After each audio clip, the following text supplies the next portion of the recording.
good afternoon, and welcome once again to the weekly media briefing and public health update with Montgomery County Executive Mark Elridge. I'm Lorna Virgilio, Hispanic Public Information Officer, and joining us today is Dr. Keisha Davis, who is the county's health officer, as well as Dr. James Bridgers, Director of the Department of Health and Human Services, Mr. Sean O'Donnell, Deputy Chief of Public Health Services, and we have a very special guest today who happens to be the Lieutenant Governor of the state of Maryland, Aruna Miller. Thank you, everybody, for joining us. Mr. County Executive, floor is yours. Thank you very much, and thank you, everybody, for joining us. And I want to thank the Lieutenant Governor for coming here and joining us as well. I knew you when you were back in MCDOT. Today, I'm back in Annapolis for Maryland's State of the State, and this is Governor Westmore's third address. And it's clear that he's the right person at the right time to face the challenges that are upon us and to lead this state through this, what is going to be a very challenging time. His administration's facing an unprecedented state deficit and the uncertainty of federal funding support. Despite these obstacles, the governor remains optimistic and has charted a path forward that, in his words, is responding to the moment. The governor's plan focuses on boosting the economy, strengthening our workforce, modernizing government, and creating a fair tax system. I'm glad he's back to tax reform. That's some of the things that are being proposed, and that the reforms do not raise revenue through sales or property taxes on residents. There's a poll out a couple days ago, and it was in the Washington Post, and it kind of gauged support for the governor and a number of his views. And he had a lot of support, as you can see from the poll results, on raising taxes, on sports betting, and on cannabis, and on incomes over $500,000.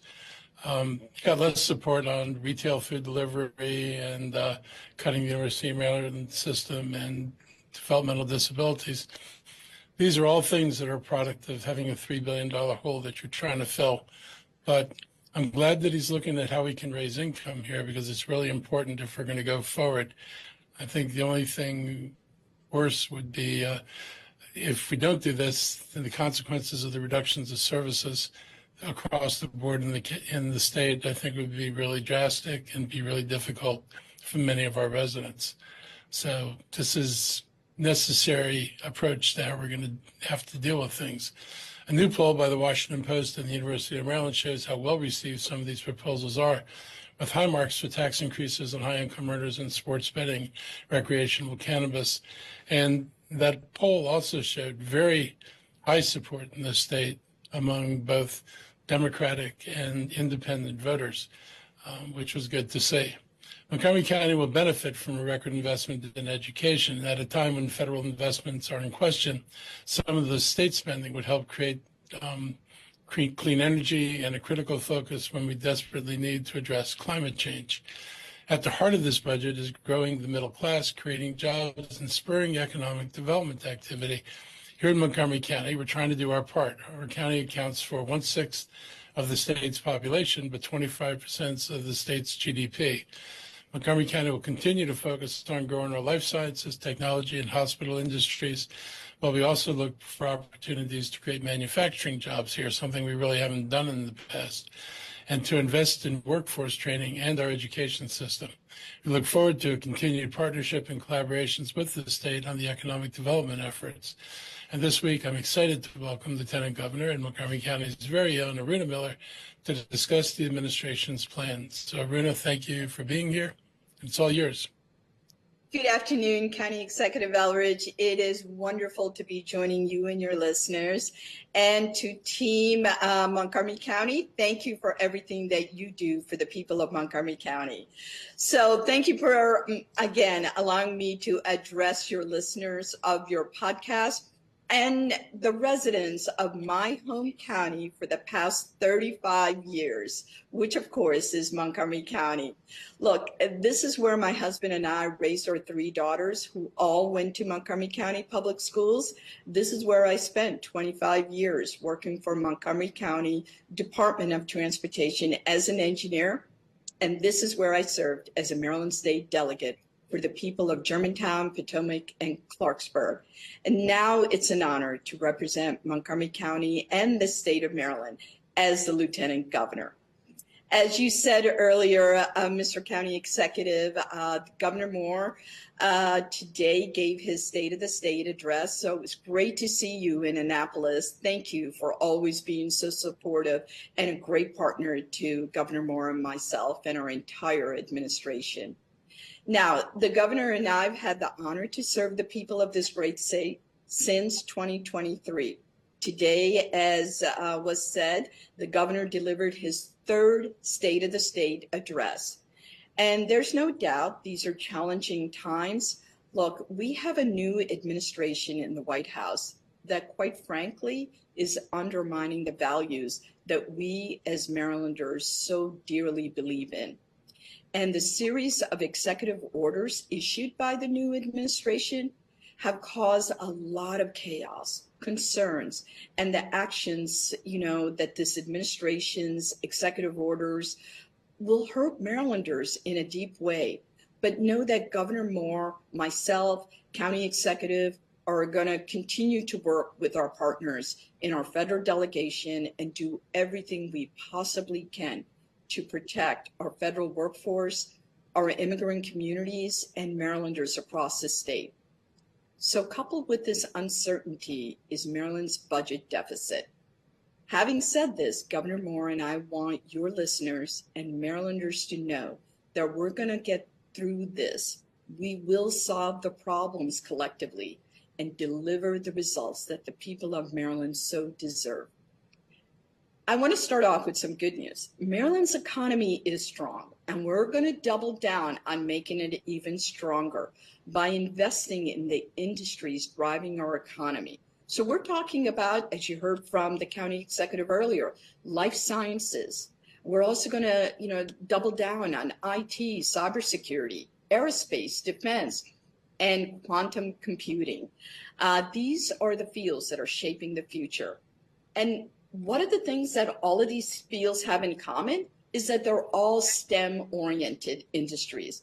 And I got to tell you, being a STEM major myself, I love to see young people really invest in STEM, whether it's K through 12 or in college. I encourage everyone, young people coming out, to really invest in STEM. You can get great jobs with a college degree or with an associate's degree or coming right out of college in the STEM fields. Now, our administration, since we took office, another good news is that when we first took office, Maryland was 43rd in the nation for unemployment. Today, Maryland has one of the lowest unemployment rates in the country, which means people are working and businesses are hiring.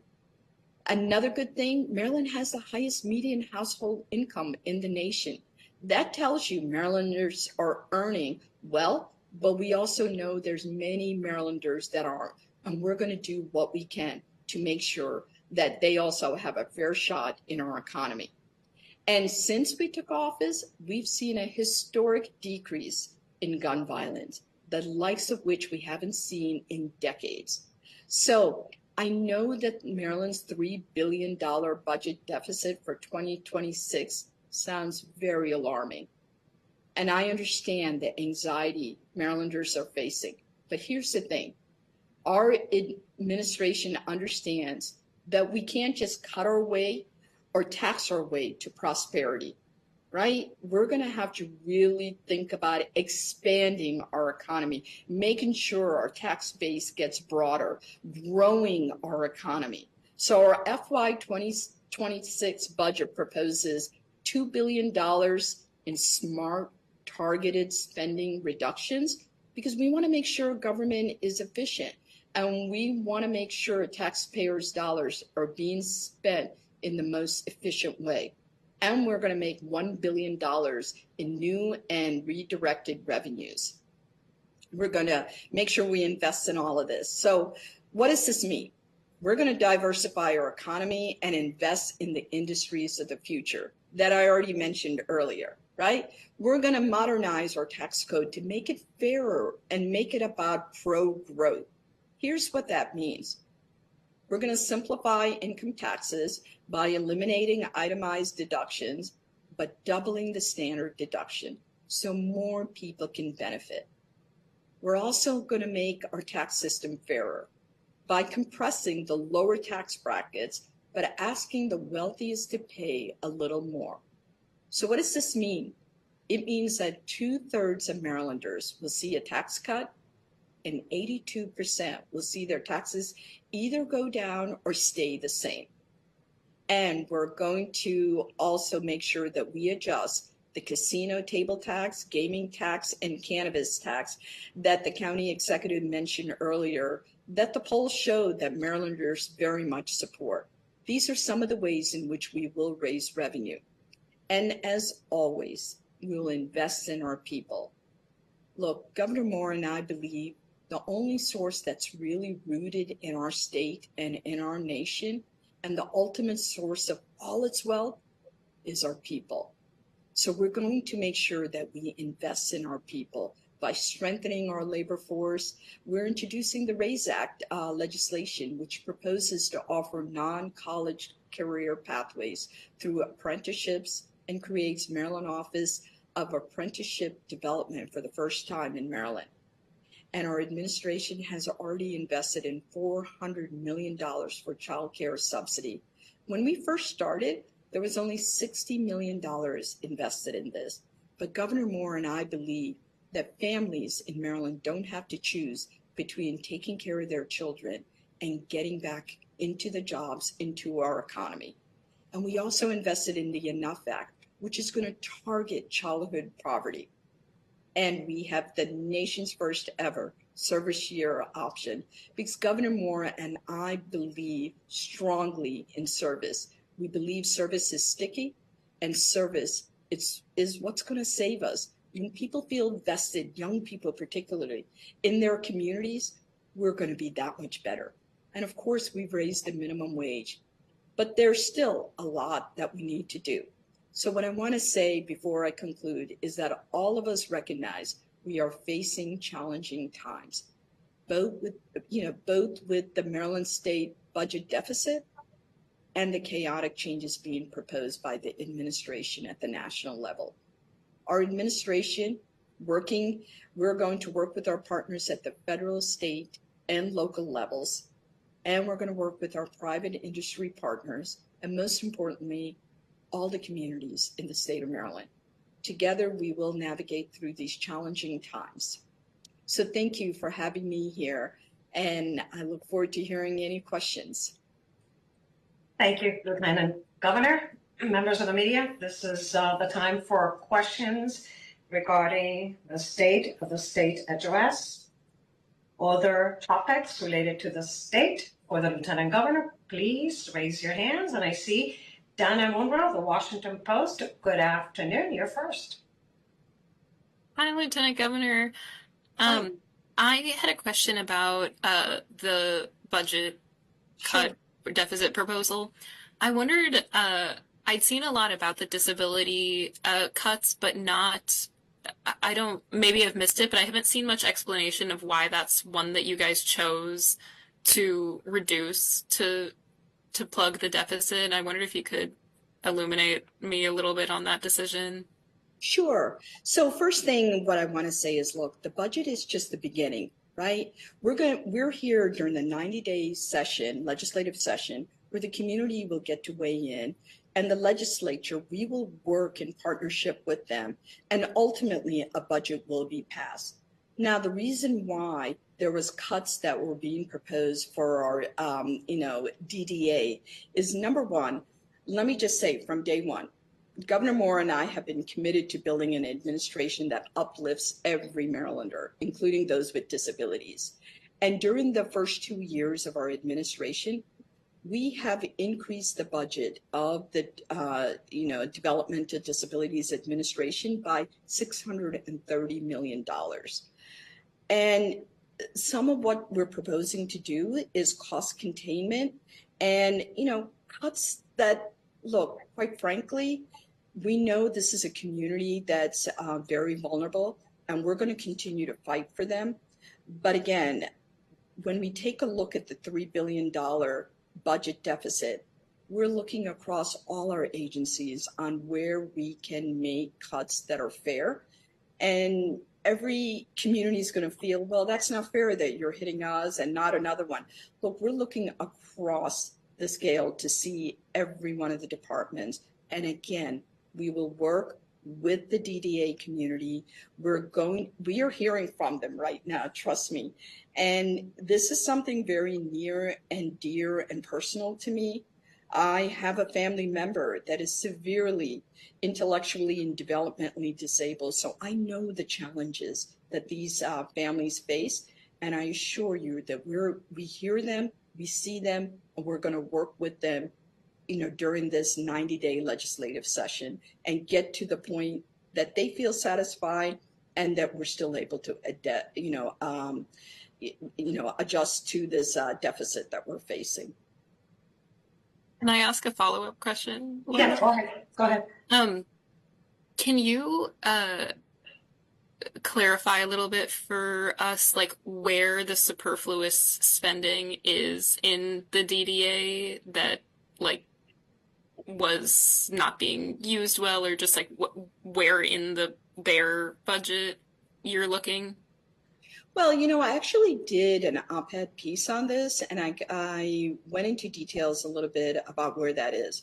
Look, it's from, the Center for Medicare and Medicaid Services. We've made a lot of measurable progress there, but there are areas in which we have, because through legislation that came before Governor Moore and I came into the administration, including being able to do things that are self-serve. I don't know if you're familiar with that particular legislation that came through, where many of the families that have been going outside into the community to get services are now doing self-service, right? And as a result of that, it's been great for the families, there's no doubt about it. But there's also been, situations where some, percentage of people have abused this, and we want to make sure that we get to that, right? And again, over the past 2 years, we've increased it tremendously.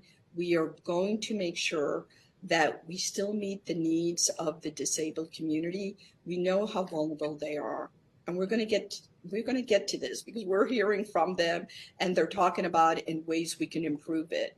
And with our partners in the legislature, we will do this. Sorry, one more quick follow-up if that's Sure. okay. Are you fairly confident then that this cut will not impact people that are getting services? It will not reduce their services? It's like kind of cutting areas that aren't being utilized already? Well, here's the thing. I can't say, for 100% nothing is going to be impacted. Of course it is. Look, when you're facing a budget deficit, there's a lot of moving parts here. And not everyone's going to be happy with the end results. But we're all going to listen to what they have to say, and we're going to do what we need to do so they can get the best services they need in the end. Might not be exactly what everyone, the particular community is looking for, but look, Governor Moore and I will listen, and we're going to adjust our sails. That's what life is all about, especially when we're navigating challenging times. Look, some of the things that have increased has been higher wages that have been paid, right, to services and care settings that people are in. And while I think that's a good thing, but it also has a big impact on our deficit. So we will continue to work with the community is all I can say. And I hope we reach a point where they are satisfied and we're able to close this budget gap. Thank you. Thank you. Gina Bixby, Bethesda Today, Mocha 360. Go ahead. Hi, thank you, Lorna. Hi, Lieutenant Governor. I had a couple questions. As you know, in Montgomery County, we have a very large federal workforce, and a lot of people are getting laid off. A lot of people are scared. I mean, I even had people that I've been supposed to talk to for stories that even don't want to, we're supposed to be anonymous, and now they're too scared to even do that because they're worried about, retaliation. is there anything at the state level that you all are looking at to support people that could be losing their jobs in the coming months with this so-called restructuring? I know these are very, very scary times, and our hearts go out to every one of these federal employees that are dedicated, that have committed to public service, and Governor Moore and I are going to do everything we can to protect them. Now, the biggest thing that we can do is work with our federal partners, because they probably have the biggest impact on things as far as stopping the new administration from some of the reckless proposals that they have forward. Whether, for example, they try to, stop the grants and federal funding from being delivered to many of the services that are in our state and throughout our nation, that we're able to stop that. We got to work with our federal partners to make this happen. Now, unemployment, God forbid we get to that point, but should it get there, just like during the times when our, state faced COVID-19 and all the repercussions of that, the legislature got together and we were able to meet the immediate needs of the workforce. Again, we can grow the economy in the areas that we're talking about by diversifying our economy, creating more private industries to invest in the state of Maryland. We will be able to hopefully address some of the concerns that they have. Thank you, Lieutenant Governor. I do. Oh, she needs to depart. You have 10 seconds to answer another question, but we do know that you need to depart, that you must go. Okay, I was just going to ask, I know that Dana asked some excellent questions about some of the budget constraints. I know a lot of nonprofits in the area are really concerned about losing federal funding. Just kind of to be quick, what can the state do on that level? To lose the federal funding?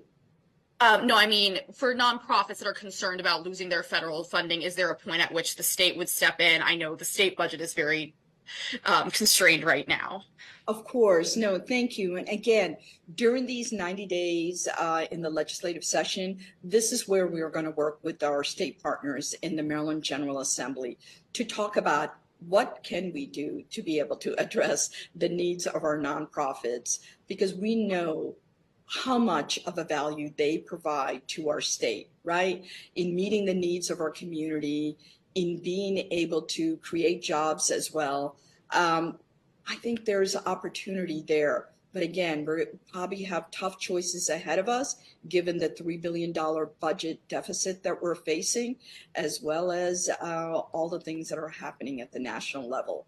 But again, nothing happens without partnership and collaboration from the federal, state, and local leaders, and hearing from our communities. Thank you, Thank you, Governor. Thank you again, Jeannie. Lieutenant Governor, we do know you have to depart. Thank you for joining us this afternoon. You have a wonderful day. Take care. Bye-bye. Bye-bye. Mr. County Executive, you can continue with the rest of the topics. I will. And I really want to thank Lieutenant Governor for coming on here. It was really great to see her. So back to local news, or more local news. Earlier this week, a group of council members introduced a package of legislation and proposals that they titled More Housing Now.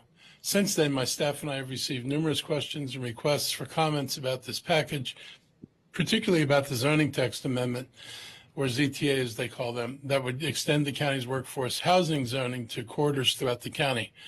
We've not yet had time to fully analyze either this proposal or the others in the package. So I want to give you my first impressions, and I'll keep it fairly general. First, let me say I appreciate council members that are trying to address some concerns that came up repeatedly around the attainable housing strategies. As I've discussed previously, the attainable housing strategies proposal from the planning board understandably generated enormous concern across the county, had nothing to do with affordable housing, which they kept yammering about. And yet there was nothing in there that addressed affordable housing. And that proposal had other problems, pretty extensive, many of which I've talked about before. Second, let me clarify that all of us know that housing costs have gone up drastically. Renters are facing high rents, and many would to-be buyers are not able to find homes they can afford to purchase. The biggest challenge is for affordable housing in lower income communities and for people who make too much money to qualify for an MPDU and not enough to afford market rate housing. And since I realize I'm probably talking housing lingo, I'll say that an MPDU basically can serve people between 70 and 80% of area median income. Area median income is about $122,000. And so if you do the math, 70% of 122,000, I think, is $84,000. You get an idea of the incomes that we serve. We do not serve generally with our housing program incomes below that, and that's especially distressing since we have over 50,000 households with incomes around $50,000 or less. So you get an idea that we're already limited in what we do. This proposal doesn't address that at all. The biggest challenge in the county is affordable housing for lower income people, and that is the thing we really should be addressing. So I think any proposed solution, like this proposed solution, has to be clearly explained, and they have to address the affordability issue. At this point, there's no evidence that these proposals would help with affordability or address the lack of affordable housing for many people in the county, either for renters or homeowners. If you look at the target population, they said that this program is about people earning 120% of area median income for a family of two and 120% of area median income for a family of four.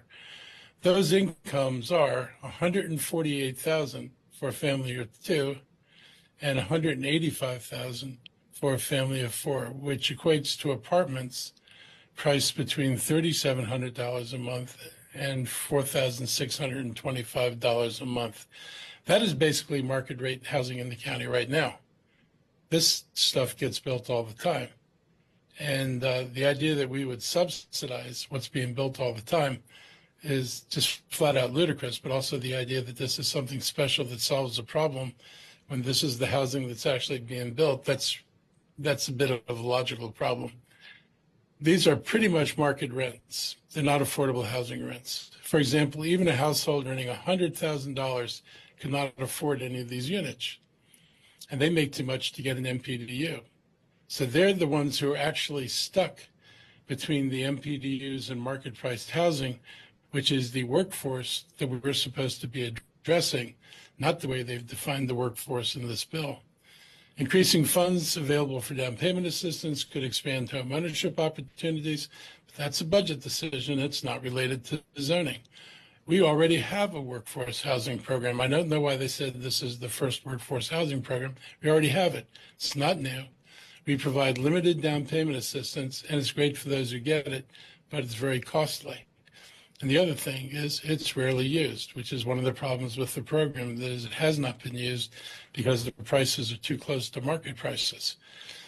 At least upon first review, the proposed zoning changes seem to be geared to producing mostly market rate housing, with only a small percentage that would fall into the category of workforce, which I think I've shown you is actually pretty much market rate housing also. But it was done without any consultation with the executive branch or with our housing department or with the people who work on zoning here or with transportation experts we have. And it was done with zero community involvement. All the community knows is they were talking about the attainable housing proposal. And the next thing you know, the council is springing in a completely different program, which they're going to give a couple of public hearings to, but they've not done any of the community meetings. And I'm talking about, this is along all the major roadways in the county. If you have a three-lane, one-way roadway, so 6 lanes total, this includes those neighborhoods. So it's all of Georgia Avenue. It's University Boulevard to Viers Mill Road, up basically to Rockville. So that's a pretty wide swath of the county. And then there are a lot of other roads that are included in it. Connecticut Avenue fits this description. So you're looking at a major impact on much of the county, and there have been no community meetings anywhere to discuss this. So basically, it's a major rezoning of the county without actually talking to the people who live here. The county adopted workforce housing programs almost 20 years ago. So before anybody embarks on a new workforce housing proposal, they ought to meet with the housing department and understand what the problems are with the existing program. And they'll see, as I said, that there are real problems getting it to actually provide affordability. That's probably why it's rarely used, and it's unclear who's benefiting. Our Department of Housing and Community Affairs has been analyzing what is working and what needs to be changed, and we're happy to have those discussions. This proposal is also confusing. It was developed and presented as a surprise, as I said, to the executive branch from the communities in the county. And the timing of the surprise announcement, before there was any public resolution to the attainable housing program, has created even more confusion about whether the new package is a first step towards implementing attainable housing, or is it a replacement for attainable housing? Residents had reasonable expectations that they would be consulted after the listening sessions. Now they're trying to understand what the impact of these newest proposals would be, and they're going to have a limited amount of time to figure that out and have a couple of public hearings. Many of them are equally concerned about this being rushed through, and they won't be able to understand what happened. So I certainly hope that any proposals be carefully reviewed and explained with meaningful input from the communities, all of the affected areas. In fact, this countywide approach to rezoning that is in the attainable housing strategies and now in these ZTAs replaces the long-time approach of master plans that historically have engaged the affected communities. The combination of these two approaches has rendered master plans meaningless. And people who live here now, think about all the folks who go out, went out, looked for a house, looked in neighborhoods, say, I want to live there. There is no longer guaranteed to be there, not because of decisions that the people who live there make, but because some planners decided we want to change the shape of your neighborhood. It's really a troubling approach to public inclusion and to the residents of the county. And I'll point out again, the county has over 100,000 units that are zoned in master planned areas that have not been built yet. These are not one-off houses that are proposed to be replaced. These are actually packages that look at the whole of an area and look for opportunities to provide housing. I can tell you that this kind of housing is not in those plans because this kind of housing hasn't been considered before. So if the planning board or the council wanted to seriously see this implemented, they should go back to the master plans that have already been approved and not built and look for opportunities to do it there. It is a lot easier to rearrange a place when things haven't been built there than when you're going over a built environment. And so there are ways to get things that would produce more housing. This is probably the worst strategy to pick, particularly since you have alternatives that could be as productive, if not more productive, than what's being proposed here. And lastly, I'll say, for this to work, you need thousands of existing homeowners or investors in rented homes to sell those properties. This is not like buying a quarter of a block in downtown Bethesda or Silver Spring and getting a rezoning for that area. This requires you to buy all the houses on the block to have any kind of meaningful impact. So it's got issues, and I hope there's a full opportunity for everybody else to play a part in this. Excuse me, my throat is dry. So there are a lot of questions that I think have to be answered. You have to ask yourself, what's the impact on infrastructure? What's the impact on transportation, parking, and schools and stormwater, emergency services, public safety, parks? These are all major issues to consider for a plan that is as massive as this plan is. So at this point, there are more questions than there are answers, and this needs to be resolved. So I look forward to continuing discussion, but we're going to continue to analyze and inform people as best we can about what this means. Moving on to another topic, and a really bad one, I think a precursor for what's going to come. Like many people in the United States and around the world, we're justifiably outraged by the elimination of the United States Agency for International Development. The decision to shutter this agency is dangerous for our national security. Also reflects a departure from our nation being a beacon of humanitarian aid and support. Chris Van Hollen called the move an illegal power grab. Congressman Jamie Raskin noted that the elimination of USAID puts lives at risk. Congressman Glenn Ivey rightly points out that only Congress has the power to make decisions like this. For decades, the agency has distributed money to our allies to fund non-governmental organizations that help provide help to people around the world. USAID employs many federal employees and contractors, including organizations and employees in Montgomery County. Many were told this week they no longer have jobs. This is another setback for our county's workforce connected to the federal government, which has been under duress over the first 3 weeks of this presidency. Our county's congressional delegation has vowed to fight against this decision, and I thank them for their efforts to protect USAID and hopefully the other federal agencies. And this is part of the critical work they do. I think Congressman Raskin said it best in response to this crisis. The election of President Trump did not create a fourth branch of government called Elon Musk. And if anybody wants to get really disturbed, go to Wired Magazine. There's a 2-page spread in Wired Magazine, this issue, that shows Elon Musk's wealth and holdings around the world. It's pretty impressive, and it's a reason to worry if this man is going to be calling foreign policy shots, among other things. This month is Black History Month. It marks 50 years since the very first Black History Month, and every year it allows us to look back at the contributions of Black Americans here in Montgomery County and beyond, but it's also a chance to look at the history of the Black community in Montgomery County and beyond. And it's significant to me because I do not think the country can heal itself and put itself on the right course until it deals with its own history. And we've done a pretty remarkable job of avoiding real discussions about Black history for years. The Trump administration literally wants to make it illegal for federal employees to have these discussions or to base decisions on what you discuss. It's anybody who has worked to address inequities in society and to help raise all people up is being targeted for removal from their jobs. When it was introduced under the term critical race theory, and that effort was vilified. Critical race theory is nothing more than just telling the truth about American history in the way that it actually occurred. I really regret that that thing got labeled as critical race theory because it's not just about race and it's not a theory. It's the history of what happened in the United States. That may be uncomfortable for some, but it's the reality. The end of the Civil War and the passage 100 years later of landmark civil rights legislation failed to create the necessary programs and changes to give full and equal rights to Black Americans. I mean, imagine you had been repressed for over 300 years. You had no opportunities really to build wealth. You'd been excluded from property ownership. And suddenly somebody passes a bill and says, now you're free and equal. Well, you may be technically free and equal, but your position in society is well below the position of most other people in society, most notably white people in society. At the point of your freedom, you are way behind where other communities are, particularly in terms of economic strength.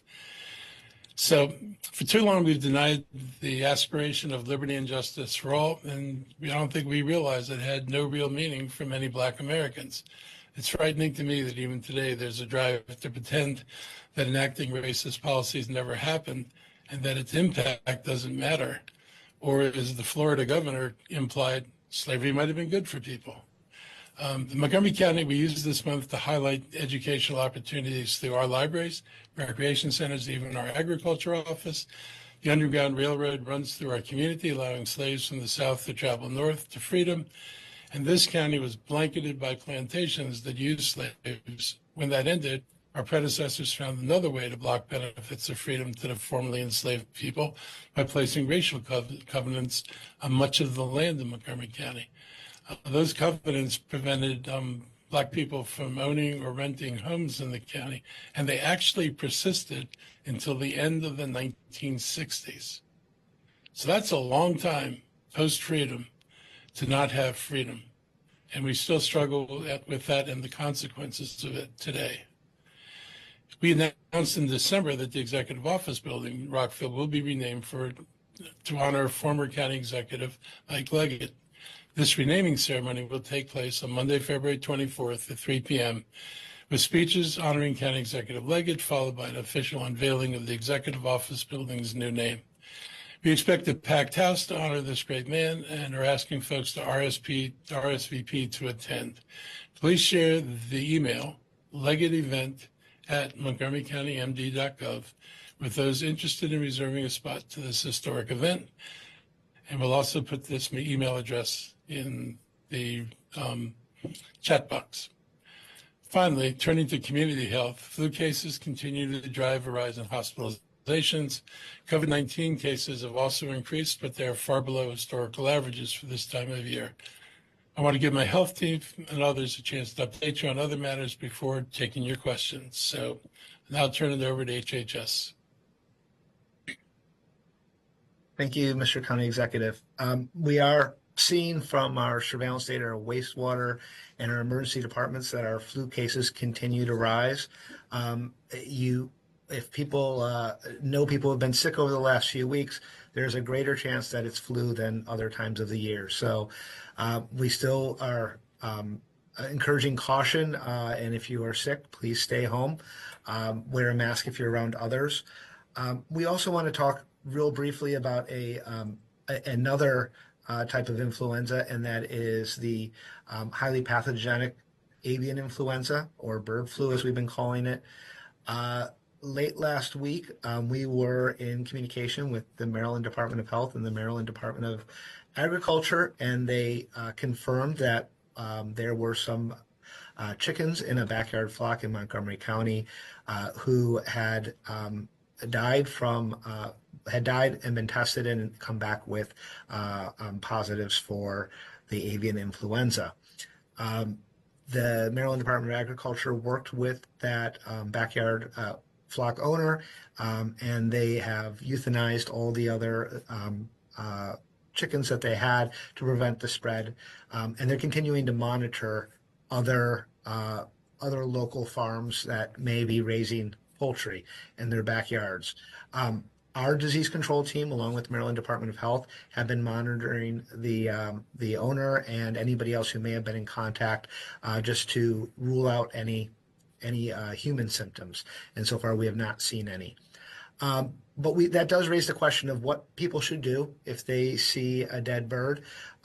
So far, avian influenza has been detected in more than 11,000 wild birds across the United States, and impacted a lot of poultry farms. So our partners at the Maryland Department of Agriculture do want to know, if you have a backyard flock of poultry and you have some of your poultry die or become ill, please contact the Maryland Department of Agriculture. We're sharing this number, whether it's during the daytime or after hours. They want to know immediately if your backyard flock is ill or you have some deaths. We're also going to be concerned if any of those large waterfowl or birds of prey, if you encounter them out when you're walking around and you see a dead duck or a goose or a hawk or a falcon, please don't touch it. Again, please call the Maryland Department of Agriculture, because they're going to investigate and try to determine if we're seeing more avian influenza. Far more frequently, we have what we call songbirds, or those birds that just come to your yard, to your bird feeders. You often don't see them when they die. If you do, the likelihood that this was avian influenza is lower than those other birds, and the likelihood that they're going to spread it within flocks is lower. So we're not recommending that you call the Maryland Department of Agriculture for those. Please don't let your pets go near any dead birds. Even if they don't have avian flu, they may have bacteria growing on them, and it can make your pets very sick. If you need to dispose of it to protect your children or your pets, you can do that by either burying it or double bagging it and putting it in your outdoor trash. Again, please wear gloves. Please wash your hands after doing it. So we're trying to make sure that people don't pick up any other diseases from handling animals out in the environment. So the last thing I just want to mention is this is National Heart Month, February. And of course, that goes hand in hand with Valentine's Day. I suspect a lot of the listeners out there have gone through a January where they've tried to be to start a healthy start to the new year. And, we commend everyone who's done that. February is a short month. You can keep it up through February. Heart disease is the #1 killer in the U.S. and in Montgomery County. COVID made those numbers particularly worse, and they're starting to get better. But there are so many different things that can contribute to your to a healthy heart, from getting better sleep to eating healthier, being active, reducing and eliminating smoking. Make sure you know what's going on with your blood pressure and your cholesterol and your blood sugar. If you don't know what those numbers are, you should see your doctor and make sure you know whether they're in the healthy range, because there's things you can do to get them down if they are there, and they have sort of a lifetime impact to where your heart health is.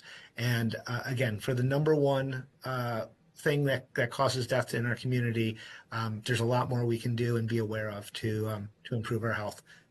So I know, Dr. Davis, you are more of the expert on sharing this medical advice. So do you have anything else you'd like to add? You took the words out of my mouth, Sean. No, I think you captured it all, and it's a great reminder of. We talk a lot about the things that are less risky, and bird flu is something that is out there. But if we're going to talk about what's most concerning and what's causing the most death, it's heart attacks and heart disease. So thanks for that great reminder. I don't have anything additional. Dr. Bridgers, do you have anything to add? Sure, Lorna. On a different note, I know that the weather is scheduled to be in the lower 30s over the next couple of days prior to our next convening of our press conference. So reminding the media of our 24-hour homeless support and sheltering helpline. The number is 240-907-2688, 240-907-2688. Folks in the community, if they see someone who is unsheltered, please contact that number so that the Department of Health and Human Services can provide the much needed support. Thank you, Dr. Bridgers. Members of the media, we are going to open it up once again for questions and answers regarding health or other topics. If you have any questions, please raise your hands. Any questions? No more questions this afternoon? Well, thank you everybody for joining us. Stay safe, have a great afternoon, and we'll see you next time. Bye-bye.